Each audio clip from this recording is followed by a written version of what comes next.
નમસ્કાર સર. નમસ્તે. કેમ છો? કેમ છો? सर, मैं आरती देवरे, महिला मोर्चा अध्यक्षा कोरेगांव शहर और बूथ अध्यक्षा. मेरा सवाल आपसे यह है कि विपक्ष किसानों को गुमराह करने की कोशिश कर रहा है. उनका झूठ बेनकाब करने के लिए हमें क्या करना चाहिए? मैं बताता हूं. मैं सबसे पहले तो विक्रम, मैं आपको बधाई देता हूं, आपकी पूरी टीम को. आरती बसा.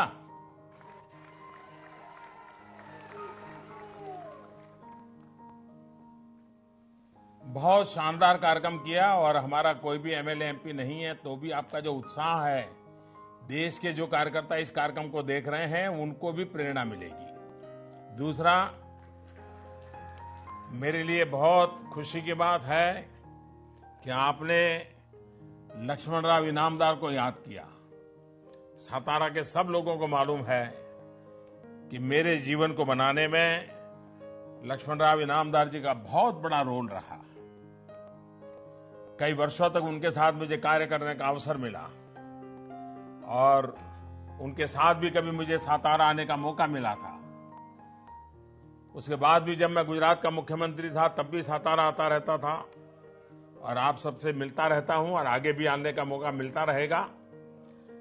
आरती जी ने बहुत अच्छा सवाल पूछा है. हमारे अन्नदाताओं की उन्नति को हो 2022 तक हमारे किसानों की आमदनी दोगुनी हो, इसके लिए भाजपा की सरकार में बीज से लेकर के बाजार तक अनेक महत्वपूर्ण फैसले लिए हैं.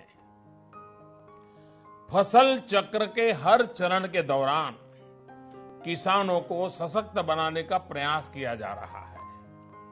पूरे एग्रीकल्चर इकोसिस्टम को किसानों के लिए हितकारी बनाने का काम हो रहा है. इसके लिए हमारी केंद्र और राज्य सरकार दोनों मिलकर के काम कर रही है. इसी का परिणाम है कि हमारे महाराष्ट्र की कृषि आज बदल रही है, संवर रही है. जैसे पहले की सरकारें 60-65 साल में महाराष्ट्र में मात्र, और ये आंकड़े आपको याद रहने चाहिए, सतारा के लोग ये आंकड़े याद रखोगे? अरे हाथ ऊपर करो तो मुझे दिखाई दे, जरा जोर से बताओ. रखोगे? 60-65 साल में महाराष्ट्र में सिर्फ 32 लाख हेक्टेयर जमीन को सिंचाई के दायरे में लाया था. इतना ही काम कर पाए थे. मुझे बताया गया है कि पिछले 3 साल में ही भाजपा की सरकार बनने के बाद ये दायरा 32 लाख से 40 लाख पहुंच गया. यानी 20-25% वृद्धि.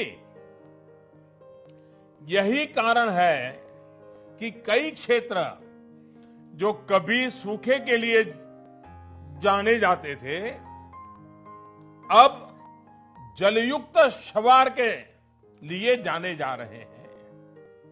इस क्षेत्रों में बड़े पैमाने पर खेती के लिए किसानों के सिंचाई पंप तक बिजली का कनेक्शन पहुंचाया गया है. इसी तरह महाराष्ट्र में कांग्रेस सरकार के 15 साल में, यह आंकड़ा भी याद रखिए, 15 साल में किसानों ने फसल बीमा योजना के तहत 450 करोड़ रुपए जमा किए और उन्हें केवल 1400 करोड़ रुपए मिले.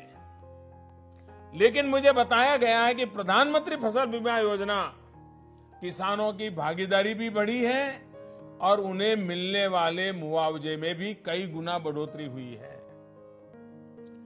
फसल बीमा योजना के तहत राज्य के किसानों ने मात्र 1600 करोड़ रुपए भरे और उन्हें 12,000 करोड़ रुपए मिले. ये याद रखोगे आंकड़ा? दोस्तों, ये बदलाव नहीं है तो क्या है? मुझे यह भी बताया गया है कि महाराष्ट्र में पहले के 15 वर्षों में किसानों से मात्र 450 करोड़ रुपए का अनाज खरीदा गया था एमएसपी में। याद रहेगा आंकड़ा? हाँ। 15 साल में 450 करोड़। कितना? हाँ। लेकिन भाजपा सरकार बनने के बाद सिर्फ 3 ही साल में 8,500 करोड़ रुपए का अनाज खरीदा है। कहां 450 और कहां 8,500, कहां 15 साल और कहां 3 साल। भाइयों बहनों, जो आज किसान नेता बन रहे हैं उनको इस बात का जवाब देना चाहिए, और यहां के कृषि मंत्री केंद्र में थे, लंबे अरसे तक कृषि मंत्री रहे केंद्र में, उनको भी जवाब देना चाहिए। इसी तरह महाराष्ट्र और उत्तर प्रदेश के हमारे गन्ना किसान चीनी के दाम लगातार गिरने के कारण संकट में थे। उन्हें अपनी लागत का उचित मूल्य भी नहीं मिल पाता था, लेकिन मिनिमम सेलिंग प्राइस के कारण केंद्र सरकार ने पहली बार किसानों को गन्ने की फसल के उचित दाम दिलवाए। वर्ष 2017-18 में 322 मैट्रिक टन शुगर प्रोडक्शन का रिकॉर्ड बना था। इस साल भी ऐसा ही उत्पादन रहने की उम्मीद है। आप जानते हैं कि खपत से ज्यादा उत्पादन होने के कारण भाव गिर जाते हैं। इसका खामियाजा किसानों को भी होता है और चीनी मिलों को भी होता है। ये जानकर आपको खुशी होगी, यही देखते हुए सरकार ने मिनिमम सेलिंग प्राइस तय करने का ऐतिहासिक फैसला लिया। अब घरेलू बाजार में बेची जाने वाली चीनी की कीमत फैक्ट्री के गेट पर ही कम से कम 29 रुपए प्रति किलो फिक्स की गई है। अतिरिक्त चीनी को विदेशों में निर्यात करने के लिए भी केंद्र सरकार ने कदम उठाए हैं। निर्यात के लिए चीनी मिलों को अतिरिक्त वित्तीय मदद दी गई है, लेकिन ये रकम चीनी मिलों को तभी मिलेगी जब वो गन्ना किसानों की बकाया रकम का पूरा भुगतान कर देंगे। अब गन्ना किसानों की बकाया रकम सीधे उनके खाते में ही जाएगी।